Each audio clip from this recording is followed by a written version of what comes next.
ఇలా ఎందుకు జరుగుతాయి? అసలు గొడవలు ఇంట్లో జరగడానికి కారణం ఏంది?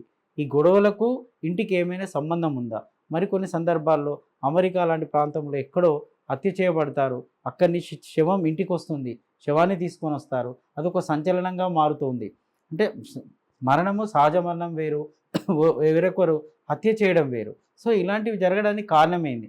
ఈ హత్యలకు, శవాలు ఇంటికి రావడానికి వీటన్నిటికి కారణము వాస్తు దోషమే అంటాను నేను. నా అనుభవంలో నంబర్ ఆఫ్ కేసెస్ చూశాను. వెళ్ళేసి ఏ ప్రాంతంలో ప్రాబ్లమ్ ఉందో చెప్తాను. దానివల్ల గతంలో జరిగినయేంటి చెప్తే వారికి అర్థమవుతుంది ఈజీగా. సో, దానికి కారణం ఏంది అంటే నైరుతి దోషం అని చెప్తాం. మన ఇంట్లో నైరుతిలో దోషం ఉందనుకోండి, ప్రమాదాలు జరుగుతూ ఉంటాయి. కోర్టు కేసులు ఉంటాయి. పోలీసు వాళ్ళు ఇంటికొస్తూ ఉంటారు. ఇంట్లో వాళ్ళు రౌడీ షీటర్‌గా తయారవుతూ ఉంటారు. కుమారుడే తండ్రిని హత్య చేయొచ్చు. కుమారుడే తల్లిని హత్య చేయొచ్చు.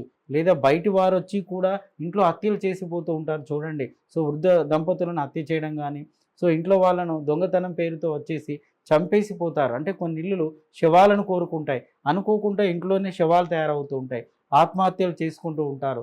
పాయిజన్ తీసుకొని చనిపోతూ ఉంటారు. సో, దీనన్నిటికి కారణం ఏందంటే నైరుతి దోషమే. అనుకోకుండా భర్త భార్యను చంపేస్తాడు.